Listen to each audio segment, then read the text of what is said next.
આપણા જીવનનું એનાથી વધારે ખરાબ પાસું છે સરખામણી. સરખામણી એટલી બધી કરીએ છીએ, એટલા અટવાઈ ગયા છે સરખામણીમાં. સરખામણી બે જ વસ્તુ લાવશે, કાં તો અભિમાન અને કાં ઈર્ષ્યા. સરખામણીમાં બે જ વસ્તુ આવવાની છે. અભિમાન આવશે, ઈર્ષ્યા આવશે. અભિમાનની પાછળ પાછળ તમે ખુવાર થશો, ઈર્ષ્યામાં તમે તમારી જાતને હતાશ અને નિરાશામાં ખુવાર કરી નાખશો. બંનેમાં એક ફરક સમજજો. અભિમાનમાં હંમેશા તમારી પાસે જે હોય એ તમને બીજા કરતા મોટું લાગે છે.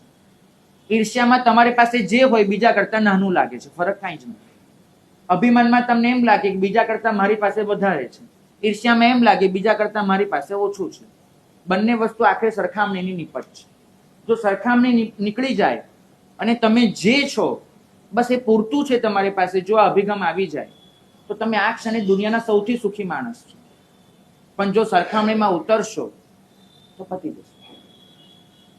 અને છેલ્લું કારણ, જીવનને કોઈ લક્ષ્ય નથી આપ્યું.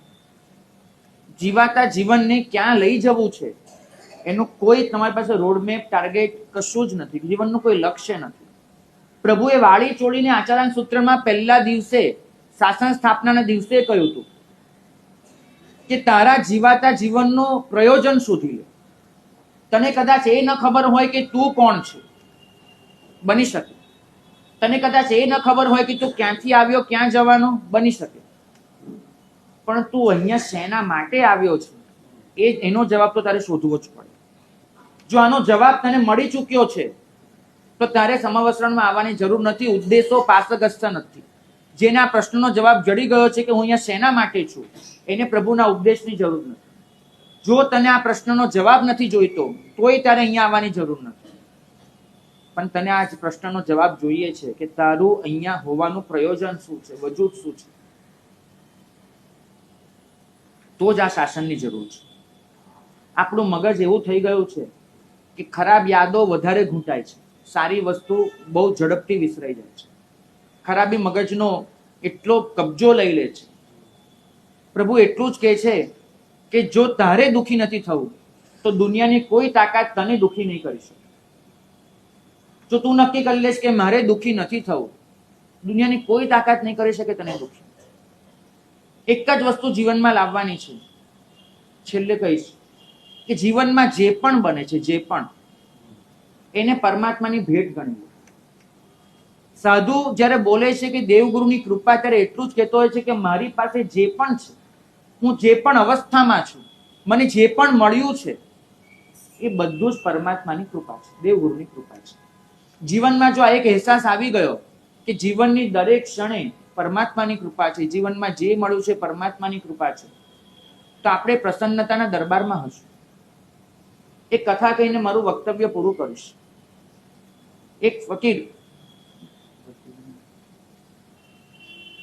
ફકીર જંગલમાં જીવે, જંગલમાં રહે અને જંગલમાં આવતા જતા લોકો એને જે આપે એ ખાઈને નિર્વાહ કરે.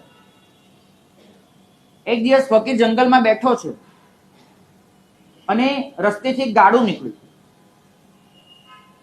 ગાડામાં પતિ પત્ની બે બાળકો બેઠા છે. એક નગરથી બીજે નગરે જઈ રહ્યા છે. ગાડું તો સડસડાટ ચાલ્યું જાય, પણ સ્ત્રીની નજર કોઈને ભૂખા જોઈ ન શકે. સ્ત્રીએ ગાડાવાળાને કીધું ઉભો રાખ ભાઈ. પતિ કે શું કામ? સ્ત્રી કે ઉભા રહો. ગાડું ઉભું રહ્યું, સ્ત્રી નીચે ઉતરી, ગાડું સહેજ આગળ નીકળી ગયું હતું. સ્ત્રી ચાલીને આવી પેલા ફકીર પાસે. રસ્તામાં બાળકોને ખવડાવવા માટે રસગુલ્લાનો ડબરો લીધો હતો. તે ખોલ્યો, હશે 15-20 રસગુલ્લા. એમાંથી 4 રસગુલ્લા કાઢ્યા. પેલા ફકીરનું જે પાત્ર હતું એમાં રસગુલ્લા મૂકી દીધા, હાથ જોડ્યા, ગાડામાં બેસીને નીકળી ગયા. ફકીરની બાજુમાં એનો શાગીર્દ બેઠો હતો. શાગીર્દ ફકીરને કે ફકીર, જિંદગીમાં પહેલી વાર રસગુલ્લા આ જંગલમાં, તમે રસગુલ્લા ખાશો? ફકીર તો કે હા, એને મોકલ્યું છે, એને મોકલ્યું છે, ખાઈ લઈશ. તો ફકીરે રસગુલ્લા ખાઈ લીધા. પ્લાન 2 એને આપ્યા, 2 પોતે ખાધા. એને મોકલ્યું છે, ખાઈ લીધું. અને એ પછીના 3 દિવસ એવા વીત્યા એ જંગલમાં કે ફકીરને કાંઈ ખાવા ન મળ્યું, કશું જ નહીં. ચોથે દિવસે જંગલમાં એક કઠિયારો આવ્યો તો લાકડા લઈ જવા માટે. એ કઠિયારો લાકડા કાપતો કાપતો ત્યાં સુધી પહોંચ્યો. એને ફકીરને જોયા. એને તો ફકીર ભૂખ્યો થયો હશે.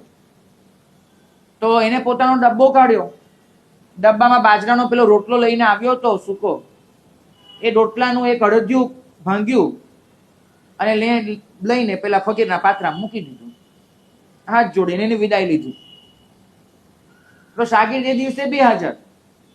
ફકીરને કે ફકીર 3 દિવસ પહેલા રસગુલ્લા, 3 દિવસ બખા બખા, અને આજે આ સૂકો રોટલો મોઢામાં કેવી રીતે જશે? ફકીર કે એને મોકલ્યું છે, ખાઈ લઈશ. આ જે છે ને એને મોકલ્યું છે, રસગુલ્લા આવે કે રોટલો આવે, આ એને મોકલ્યાનો અહેસાસ એ તમને પ્રસન્નતાથી તરબતર રાખશે. એક દિવસ પ્રભુના પ્રેમનો નશો છવાઈ જવા દો તમારી ઉપર, એના નશામાં ડૂબી જશો ને, આ સંસાર એની માયા ક્યાં ભૂલાઈ જશે ખબર નહીં પડે. પ્રભુ આગળ જઈને બહુ બોલવું પણ નહીં પડે.